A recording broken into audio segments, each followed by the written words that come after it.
لله نحمده ونستعينه ونستغفره ونعوذ بالله من شرور أنفسنا ومن سيئات أعمالنا من يهده الله فلا مضل له ومن يضلل فلا هادي له وأشهد أن لا إله إلا الله وحده لا شريك له وأشهد أن محمدا عبده ورسوله يا أيها الذين آمنوا اتقوا الله حق تقاته ولا تموتن إلا وأنتم مسلمون يا أيها الناس اتقوا ربكم الذي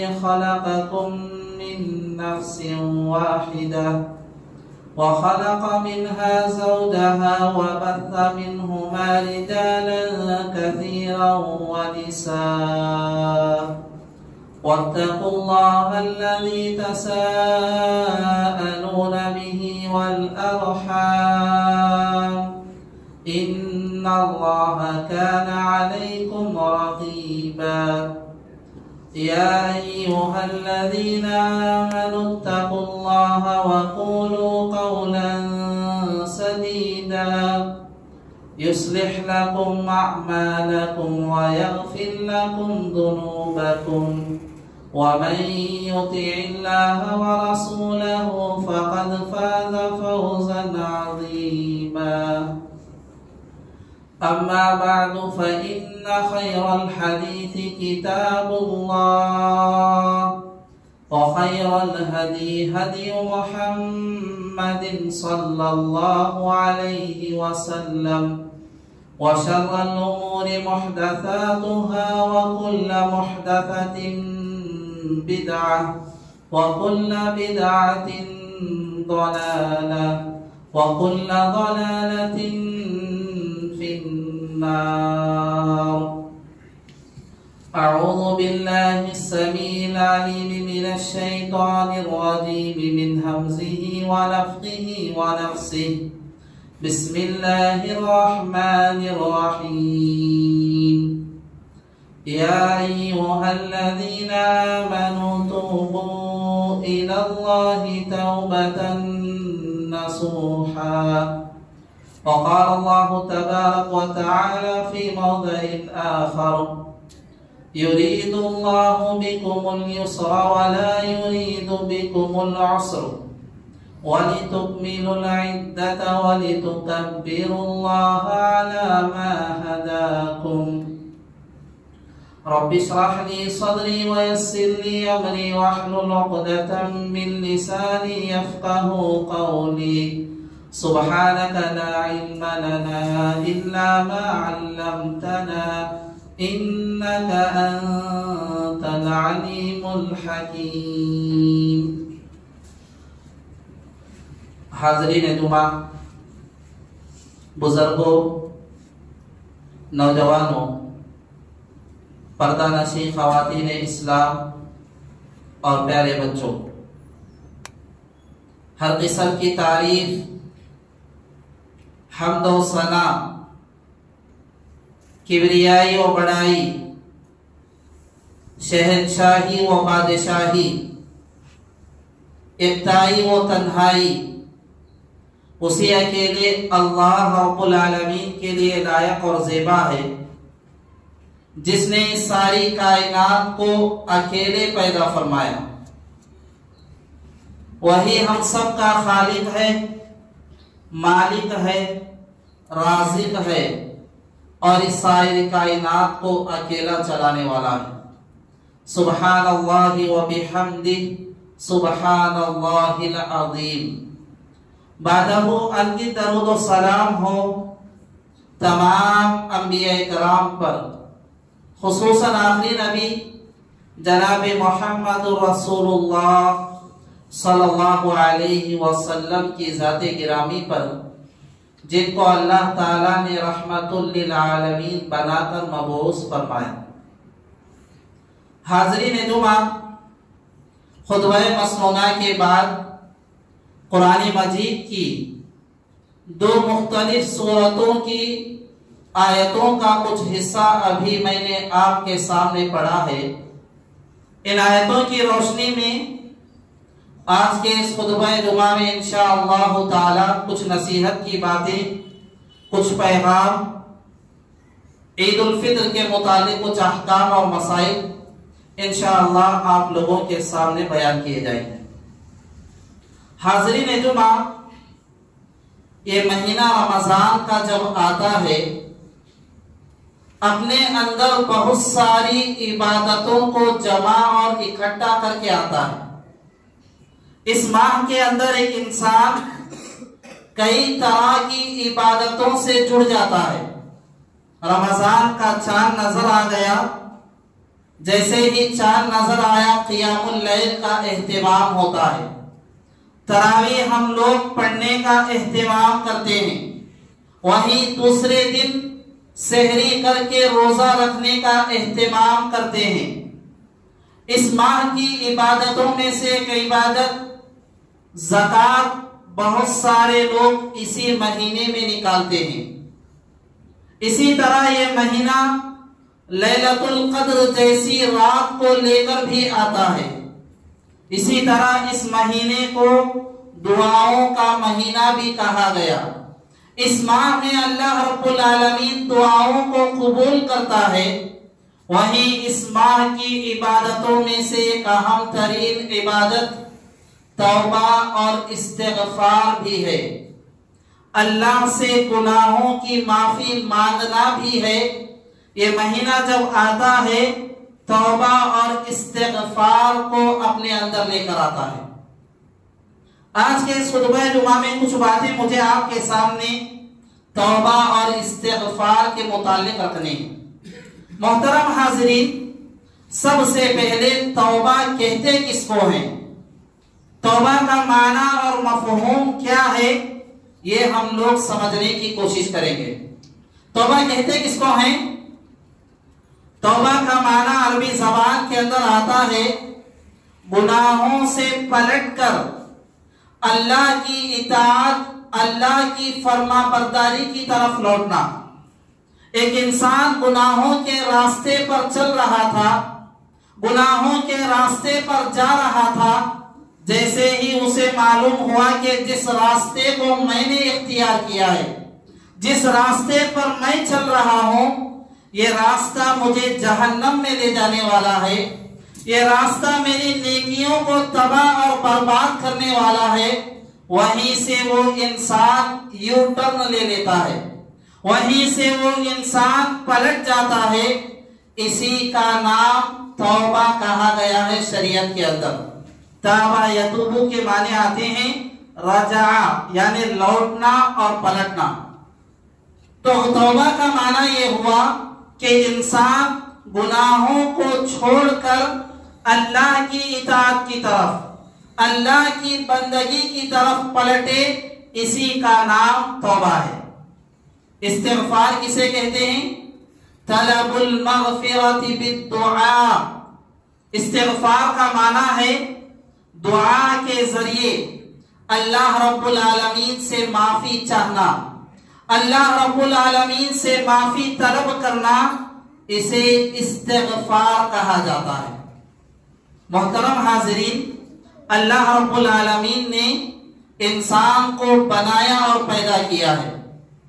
انسان کو جب اللہ نے بنایا، اس کی فطرت کے اندر یہ عیب اور نقص بھی اللہ رب العالمین نے رکھا کہ یہ انسان خطاؤں کا پتلا ہے، گناہوں کا پتلا ہے۔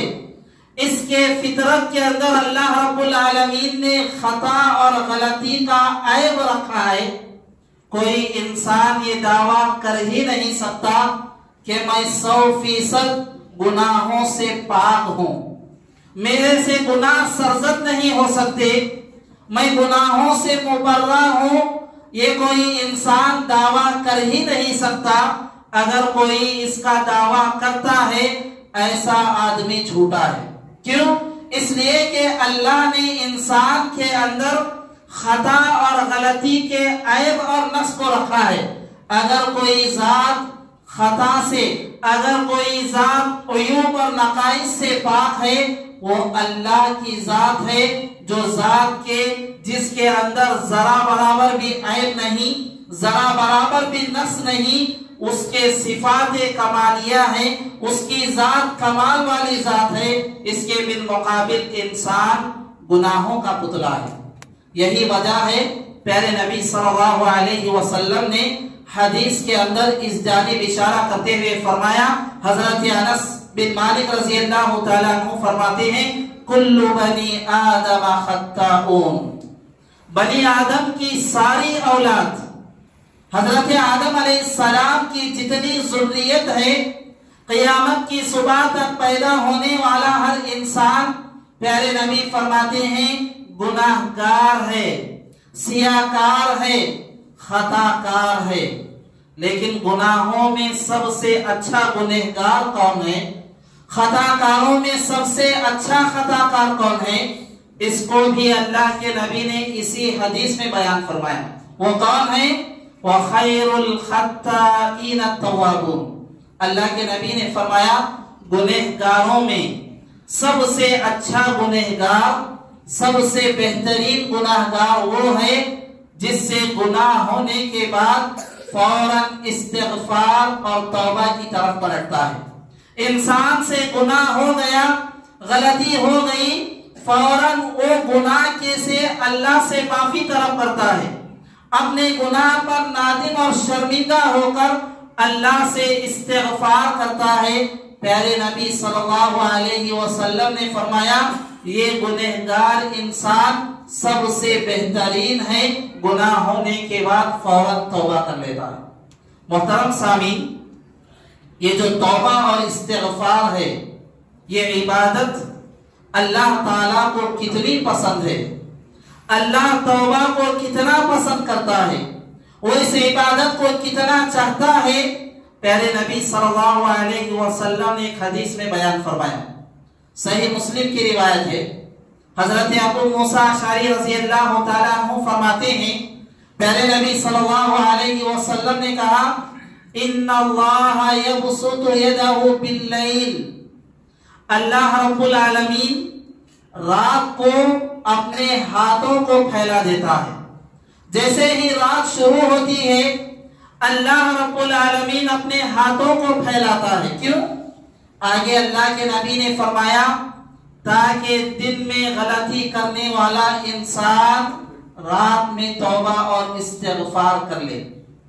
اسی طرح آگے پیارے نبی نے فرمایا وہ اللہ صبح میں جب دن ہوتا ہے، اجالا ہوتا ہے، پیارے نبی نے فرمایا صبح میں بھی اللہ تعالیٰ اپنے ہاتھوں کو پھیلاتا ہے۔ کیوں؟ تاکہ جس انسان سے رات میں غلطی سرزد ہو گئی، جو انسان رات کا خطا کار ہے، وہ انسان صبح میں اللہ کے سامنے معافی مانگ لے، اللہ اپنے ہاتھوں کو پھیلائے رکھتا ہے۔ پیارے نبی نے فرمایا اللہ رب العالمین کا یہ عمل، اللہ رب العالمین کا یہ استغفار کے لیے ہاتھوں کو پھیلانا کب تک ہے؟ جب تک کہ سورج مغرب سے نہ طلوع ہو جائے۔ ہر دن سورج ایسٹ سے نکل کر ویسٹ میں غروب ہوتا ہے، جب تک ویسٹ سے سورج نہ نکلے اللہ رب العالمین کا یہ ہاتھوں کو پھیلانا، اللہ رب العالمین کا یہ بندوں کو معاف کرنا، اللہ رب العالمین کا یہ بندوں پر رحم کرنا لگاتار صبح شام رات لگا رہتا ہے۔ اس سے اندازہ لگایا جا سکتا ہے کہ توبہ اللہ کے یہاں کتنی محبوب اور پسندیدہ عبادت ہے۔ محترم سامعین، صحیح مسلم کی ایک دوسری روایت میں حضرت انس بن مالک رضی اللہ تعالی عنہ راوی حدیث ہیں، پیارے نبی صلی اللہ علیہ وسلم نے فرمایا لَاللَّهُ أَشَدُّ فَرْحًا، اللہ رب العالمین کو خوشی ہوتی ہے کب؟ جب بندہ نماز پڑھتا ہے، روزے رکھتا ہے، اللہ کی اطاعت و فرما برداری کرتا ہے، اللہ خوش ہوتا ہے۔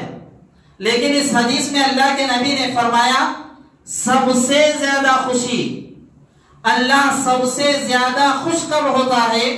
اس حدیث میں اللہ کے نبی نے فرمایا جب بندہ توبہ کرنے کے بعد رجوع کرتا ہے، جب بندہ گناہ کرنے کے بعد توبہ کرتا ہے، گناہ سے رجوع کی مغفرت طلب کرتا ہے، ایسے وقت میں اللہ رب العالمین کو اس بندے کی توبہ پر سب سے زیادہ خوشی ہوتی ہے۔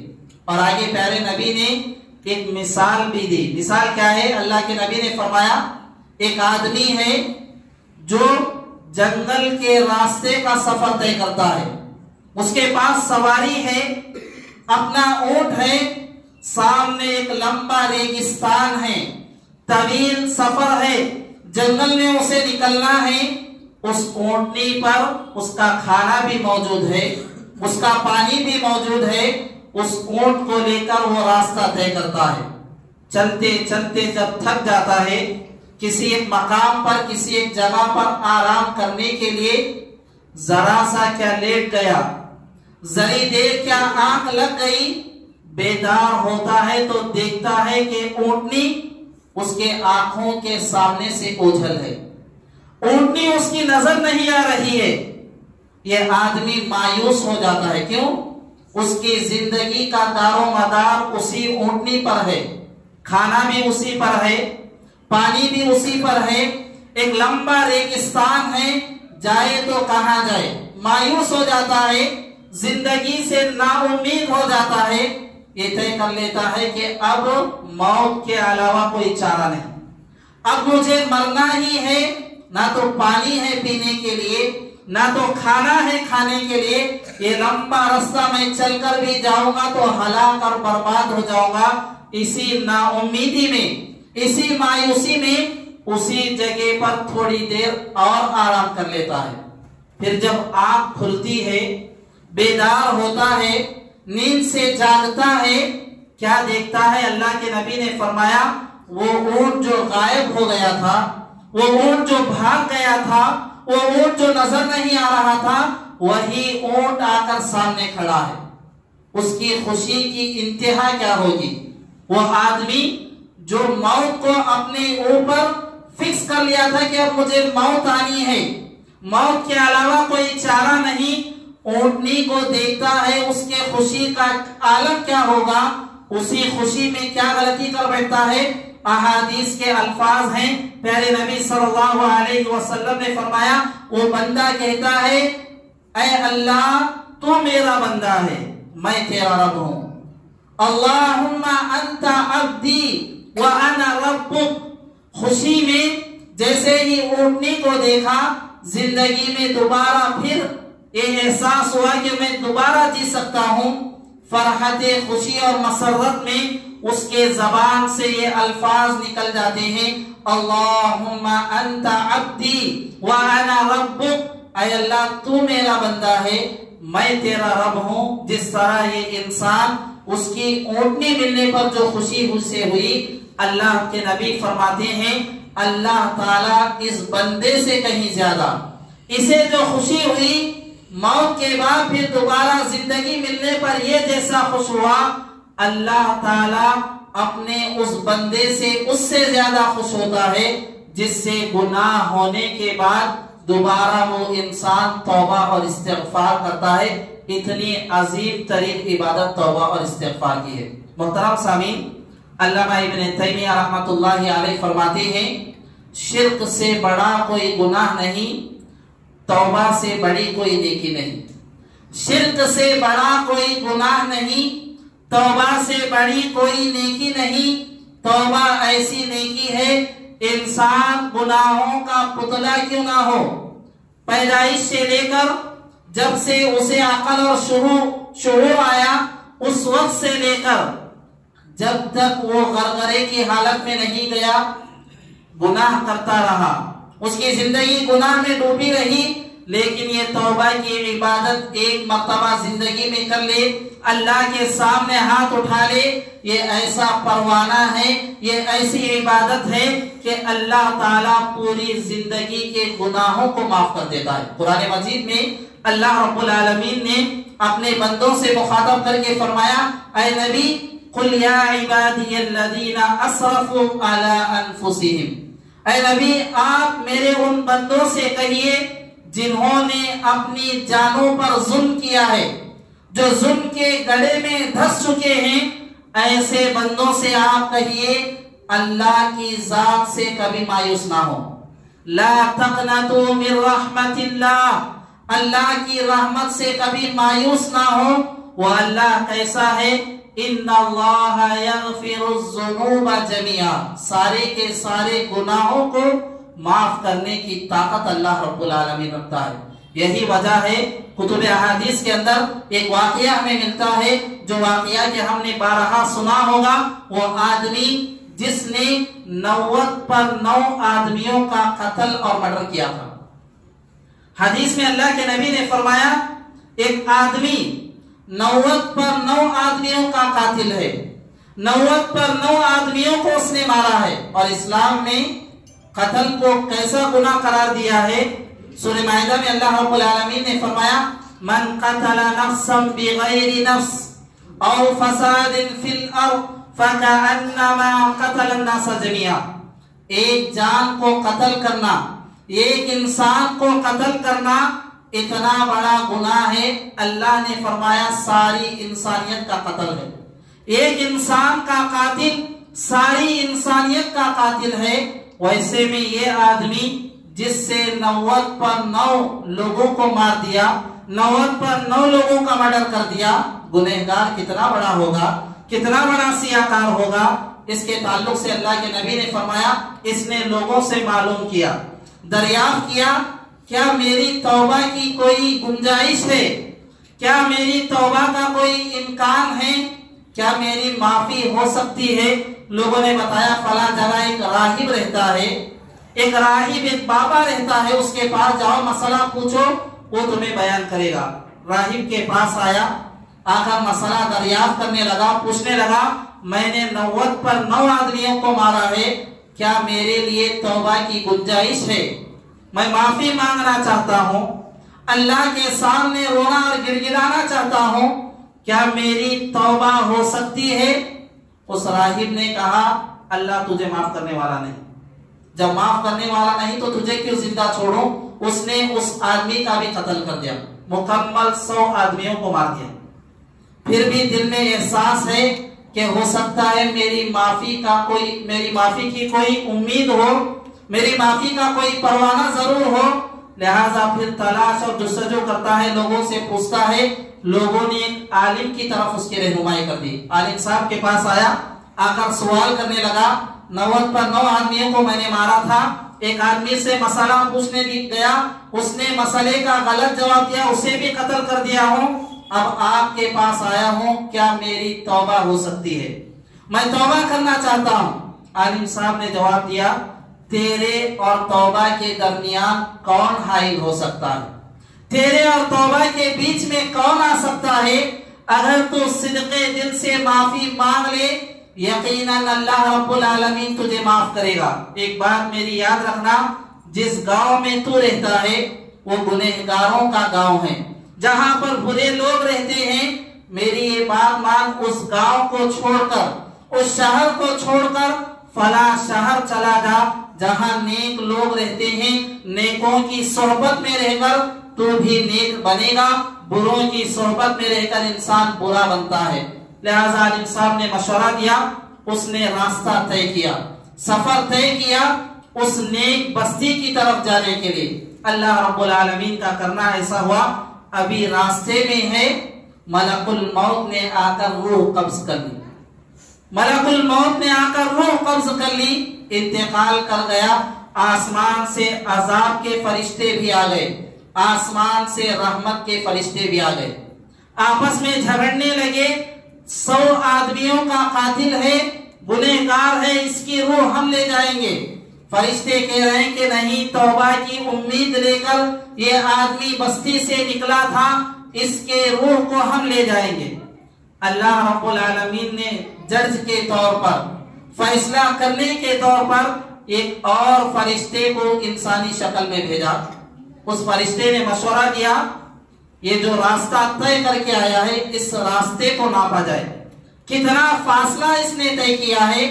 آیا یہ فاصلہ زیادہ ہے، یہ فاصلہ زیادہ ہے، راستے کو ناپا جائے۔ احادیث کے الفاظ ہیں، جب راستہ ناپا گیا، راستے کی پیمائش کی گئی، وہ آدمی اس بستی کی طرف، اس گاؤں کی طرف جہاں وہ توبہ کرنے کی نیت سے نکلا تھا، سینے کے بل اتنا حصہ اس زمین کی طرف آگے بڑھا تھا، اتنا حصہ اس زمین کی طرف آگے بڑھا تھا۔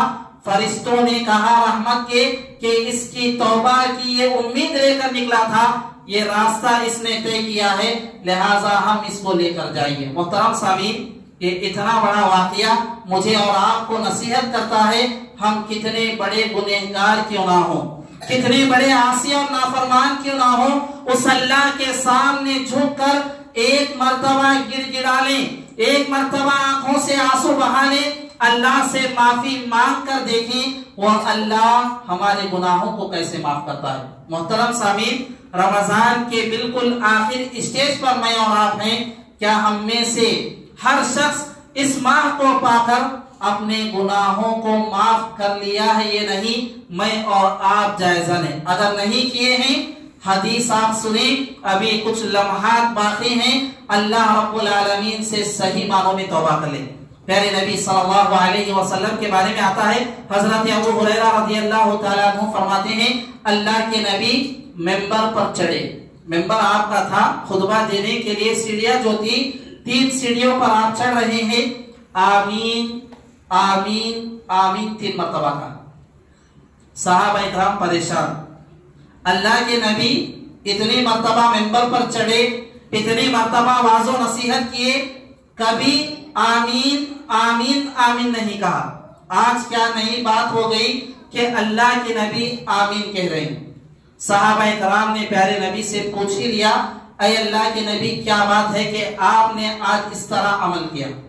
پیارے نبی صلی اللہ علیہ وسلم نے فرمایا، جب میں ممبر پر چڑھ رہا تھا، جبرائیل علیہ السلام میرے پاس آئے۔ کون ہے یہ جبرائیل؟ فرشتوں کے سردار، فرشتوں کے سردار، انبیاء کے پاس وحی لانے والے فرشتے جبرائیل ہیں۔ کیا کہا؟ جبرائیل میرے پاس آئے، 3 آدمیوں کے بارے میں جبرائیل نے بددعا کی، 3 آدمیوں کے بارے میں کہا، رغم انفہ فلان، فلاں آدمی برباد ہو جائے، فلاں آدمی ستیہ ناس ہو جائے، فلاں آدمی خاک آلود ہو جائے۔ جبرائیل علیہ السلام بددعا کر رہے ہیں۔ ایک تو فرشتے ہیں، اس میں بھی فرشتوں کے سردار ہیں، اور فرشتے کیسے؟ اگر وہ ہمارا وقت اللہ کی عبادت میں رہنے والے، وہ اگر بددعا دے، اس بددعا کو کیا اللہ تعالیٰ رد کرے گا؟ اور اس پر آمین کس کی ہے؟ پیارے نبی صلی اللہ علیہ وسلم کی آمین ہے۔ کون ہے یہ بدنصیب؟ کون ہے جس کی ناک خاک آلود ہو؟ کون ہے جس کا ستیہ ناس ہو؟ کون ہے وہ آدمی جس کے بارے میں اللہ کے نبی کہہ رہے ہیں کہ برباد ہو جائے؟ ذرا میں اور آپ غور کریں وہ آدمی کون ہے؟ کہیں میں اور آپ ان آدمیوں میں سے نہیں ہیں؟ غور و فکر کریں۔ پیارے نبی صلی اللہ علیہ وسلم نے اس میں سے ایک آدمی کے بارے میں فرمایا جسے رمضان کا مہینہ ملے، اس مہینے کو پا کر اپنے گناہوں سے اللہ کی معافی نہ مانگے، اپنے خطاؤں پر نادم اور شرمندہ ہو کر اللہ سے معافی نہ مانگ لے، وہ آدمی خاک آلود ہو جائے، ستیہ ناس ہو جائے، برباد ہو جائے۔ جبرائیل نے بددعا کی، میں نے آمین کہا۔ سوچو میرے بھائیوں، رمضان کا مہینہ مجھے اور آپ کو ملا، کیا کبھی کسی پل کسی وقت میں نے اور آپ نے صدقے دل سے، سچے دل سے اللہ کے سامنے ایک آنسو بہایا ہو، اللہ سے اپنے گناہوں پر شرمندہ ہوئے ہو؟ 11 مہینے ہم نے گناہوں میں گزار لیے، 11 مہینے ہم نے خطاؤں میں گزار لیے، 1 مہینہ ملا، اس میں بھی اگر ہم نے اپنے آپ کو معاف نہیں کروایا، اپنے غلطیوں پر اللہ سے معافی نہیں مانگی، مجھ سے اور آپ سے بڑا بدنصیب انسان کوئی اور نہیں ہو سکتا۔ اس لیے کہ فرشتے کے سردار بددعا دے رہے ہیں، نبیوں کے سردار آمین کہہ رہے ہیں۔ ایسے میں اس دعا کا قبول ہونا 100% یقین ہے، اس میں ذرا برابر بھی ڈاؤٹ نہیں۔ تو محترم سامعین، یہ ماہ آتا ہے مغفرت کے لیے، اگر ہم نے اللہ سے معافی نہیں مانگی ہے معافی مانگ لیجئے۔ یہ پہلا پیغام مجھے آپ کو دینا تھا۔ دوسرا پیغام اس جمعہ سے مجھے آپ کو دینا ہے، وہ ہے نیکیوں کی حفاظت بھی کیجئے۔ اس ماہ میں ہم نے نیکیوں کو لوٹا ہے، نیکیوں کے سمندر کو جمع کیا ہے، نیکیوں کے سمندر کو اپنے نامہ اعمال میں جمع کیا ہے۔ مومن جہاں نیکیوں کو کمانے کے سلسلے میں حریص اور لاچی ہوتا ہے، وہیں نیکیوں کی حفاظت کے سلسلے میں بھی حریص اور لاچی ہونا چاہیے۔ اہم یہ نہیں کہ انسان کتنی نیکیوں کو جمع کیا، اہم یہ ہے کہ کیا وہ نیکیاں میرے اپنے نامہ اعمال میں محفوظ ہوں گی یا میری نامہ اعمال سے ڈیلیٹ ہوتی جائیں گی، یا میری نامہ اعمال سے اسے روزانہ نکال دیا جائے گا۔ اس کی فکر مجھے اور آپ کو کرنا ہے۔ وہ کیا گناہ ہیں، غلطیاں ہیں جس سے ہمارے گناہ ڈیلیٹ ہو جاتے ہیں، مجھے اور آپ کو شمار کرنا ہے۔ یہی دوسرا پیغام مجھے آپ کو دینا ہے۔ ایک آدمی، مثال اس کی ایسی ہی ہے، ایک بوریا لیا ہے، تھیلا لیا ہے، چاول بھر رہا ہے، بھر رہا ہے، بھر رہا ہے، لیکن کیا بات ہے کہ تھیلا بھر نہیں رہا ہے؟ کیوں؟ اس لیے کہ اس کے نیچے سوراخ ہے، سوراخ لگا ہوا تھیلے میں جو بھی ڈالا جائے وہ بھرے گا نہیں، نیچے واپس آ جائے گا۔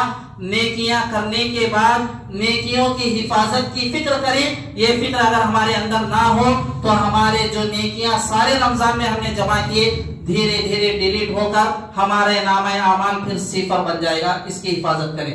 تیسرا اہم پیغام مجھے اس جمعہ سے آپ کو دینا ہے، وہ ہے قبولیت عمل کی فکر کریں۔ اللہ نے مجھے اور آپ کو توفیق دی تبھی ہم نے اللہ کی عبادت کی۔ اگر اللہ توفیق نہ دیتا، اس کی مدد شامل حال نہ ہوتی، نہ میں عبادت کر سکتا، نہ ہم میں کا کوئی انسان عبادت کر سکتا۔ یہ محض اللہ کی توفیق ہے، اللہ کی مدد ہے، جس کی بنا پر میں بھی آپ بھی رمضان میں نیکیوں کو ہم نے جمع کیا۔ ہر نماز کے بعد ہم ایک دعا پڑھتے ہیں، ربی اعنی علی ذکرک و شکرک و حسن عبادتک۔ اس دعا میں بندہ کیا مانگ رہا ہے؟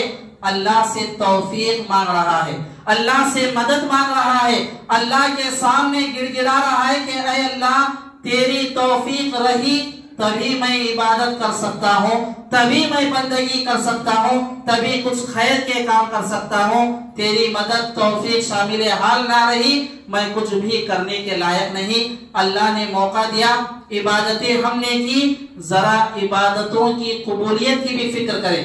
نمازیں ہم نے پڑھ لی، روزے ہم نے رکھ لیے، قیام اللیل ہم نے کر لیا، راتوں میں ہم نے جاگ لیا۔ اللہ سے یہ بھی دعا کریں کہ اللہ ہماری نیکیوں کو قبول فرما، اللہ ہمارے اعمال کو قبول فرما، اس کی فکر ہونی چاہیے۔ اگر ہم انبیاء کی زندگی کو پڑھتے ہیں، کیسے کیسے جلیل القدر انبیاء، اولو الانبیاء، حضرت ابراہیم خلیل اللہ علیہ السلام کون ہیں یہ؟ ان کے بارے میں کہا گیا ابو الانبیاء ہیں، یہ سارے نبیوں کے باپ ہیں۔ اللہ نے انہیں اپنا دوست کہا، خلیل کا ٹائٹل اللہ رب العالمین نے انہیں دیا۔ اللہ کا گھر بنا رہے ہیں، خانہ کعبہ کی تعمیر کر رہے ہیں، مکہ المکرمہ کے اندر جہاں مسجد حرام ہے اللہ کا گھر ہے، خانہ کعبہ بنا رہے ہیں۔ بنانے کے بعد اللہ کے سامنے گریہ وزاری دیکھے کیسے کر رہے ہیں۔ اللہ نے حکم دیا، اللہ کے حکم سے اللہ کا گھر بنا رہے ہیں، لیکن فکر کیا ہے؟ اللہ اس عمل کو قبول کرے گا کیا نہیں کرے گا؟ یہ فکر حضرت ابراہیم کی تھی، اسی لیے وہ دعا ہم سورہ بقرہ کے اندر پڑھتے ہیں، ربنا تقبل منا انک انت السمیع العلیم۔ یہ دعا، اس کے بارے میں لکھنے والے مفسرین نے لکھا ہے کئی ایک اسلاف اس دعا کو جب پڑھتے ان کے آنکھوں سے زار و خطاب آنسو بہ پڑتے۔ کیوں؟ اس لیے کہ اس کے اندر قبولیت عمل کی فکر کی دعوت دی گئی۔ انسان عمل کرے، عمل کے ساتھ ساتھ اللہ سے یہ امید بھی رکھے، دعا بھی کرے کہ اللہ میرے عمل کو قبول فرما، ورنہ عمل تو میں نے بڑا کیا، تیرے یہاں اگر قابل قبول نہیں کچھ بھی نیکی ملنے والی نہیں۔ یہ تیسرا پیغام مجھے دینا تھا۔ چوتھا اور اہم پیغام زکوٰۃ الفطر، فطرانہ جسے کہا جاتا ہے۔ ہم اختتام پر ہیں، ہو سکتا ہے کہ آج اگر چاند نظر آ جائے صبح ہماری عید ہوگی۔ پیارے نبی نے اس ماہ کے اختتام پر فطرے کا بھی حکم دیا ہے۔ زکات الفطر جسے احادیث میں کہا گیا ہر آدمی پر، چھوٹا ہو بڑا ہو غلام ہو آزاد ہو، جس کے پاس استطاعت ہے، ہر ایسے آدمی کے لیے پیارے نبی نے فرمایا ایک سا کا مطلب علماء اکرام نے 2.5 سے 3 کلو کا اس کا وزن بنایا ہے، یعنی ایک آدمی اپنی طرف سے 2.5 سے 3 کلو جو وہ کھاتا ہے، کھانے کی چیزیں ہیں، چاہے وہ گیہوں ہو، چاول ہو، آٹا ہو، جو بھی وہ دینا چاہتا ہے، جن سے طعام سے فطرہ نکالا جائے، پیارے نبی صلی اللہ علیہ وسلم نے اس کا حکم دیا۔ اور اس کی حکمت یہ بیان فرمائی ہے کیوں نکالنا ہے۔ 2 فائدے اللہ کے نبی نے بیان فرمائے۔ پہلا فائدہ تو یہ ہے اس کے ذریعے سے روزے کے دوران ہماری اگر کوئی غلطیاں ہو گئی، ہم سے اگر کوئی چھوٹے موٹے گناہ ہو گئے، ہم سے اگر کوئی غلطی سرزد ہو گئی، ان گناہوں کا کفارہ یہ دینے سے ختم ہو جاتا ہے، وہ گناہ معاف ہو جاتے ہیں۔ دوسرا فائدہ اللہ کے نبی نے یہ بیان فرمایا زکات الفطر سے مسکین، محتاج، ضرورت مند جو اپنے معاشرے کے اندر رہتے ہیں ان کے لیے بھی کھانے کا انتظام ہوتا ہے، وہ بھی ہماری عید کی خوشی میں شامل ہو جائیں، ان کا خیال کیا گیا۔ تو لہٰذا یہ 2 فائدے زکات الفطر کے بیان ہوئے ہیں۔ تیسرا ایک اہم پیغام مجھے آپ کے سامنے دینا ہے، وہ ہے عید کے تعلق سے۔ اگر آج چاند نظر آ جاتا ہے، سب سے پہلا کام مجھے اور آپ کو کیا کرنا ہے؟ اللہ کی تعریف بیان کرنا ہے، اللہ کی کبریائی بیان کرنا ہے، اللہ کا شکر ادا کرنا ہے۔ جو آیت میں نے خطبہ مسمونہ کے بعد آپ کے سامنے پڑھی سورہ بقرہ کی، اللہ تعالیٰ نے اس آیت میں یہی بات بیان فرمایا، اللہ تعالیٰ تمہیں مشکل میں ڈالنا نہیں چاہتا، آسانی چاہتا ہے۔ جیسے ہی رمضان کے دن تم لوگ مکمل کرو، وَلِتُكْمِلُوا الْعِدَّةَ وَلِتُكَبِّرُوا اللَّهَ عَلَى مَا هَدَاكُمْ۔ یہ جو ہدایت اللہ نے تمہیں دی، یہ جو توفیق اللہ نے تمہیں دی، یہ جو عبادتیں تم کیے ہو، اس پر اللہ کی تعریف اور شکر بجا لاؤ۔ اس کا طریقہ کیا ہے؟ اللہ اکبر، اللہ اکبر، لا الہ الا اللہ، واللہ اکبر، اللہ اکبر، وللہ الحمد۔ یہ تسبیحات، یہ اللہ کے کبریائی اور بڑائی کے الفاظ آج چاند دیکھنے سے لے کر عید کی نماز کو کھڑنے تک یہ الفاظ ہمیں بیان کرنا ہے۔ پہلا پیغام۔ دوسرا پیغام، عید کو آتے ہوئے اللہ نے جو اچھا لباس ہمیں دیا ہے، ضروری نہیں کہ نیا کپڑا ہی پہننا ہے، اچھا لباس ہمارے پاس جو ہے اس لباس کو پہن کر، غسل کر کے، عطر وغیرہ خوشبو لگا کر کے عیدگاہ یا جہاں پر عید کا انتظام ہے وہاں آنا چاہیے۔ عید کے سلسلے میں یہ بات کا خیال رکھنا چاہیے، عید کو آتے ہوئے خاص کر رمضان کی عید کو کھجوریں کھا کر آنا چاہیے۔ اللہ کے نبی کی سنت یہ ہے 1 3 5 7 تاخ عدد کھجوریں اللہ کے نبی کھا کر آتے تھے، وہ کھجوریں کھا کر آنا یہ بھی سنت ہے۔ اور اسی طرح عیدگاہ کو پیدل آنا افضل ہے۔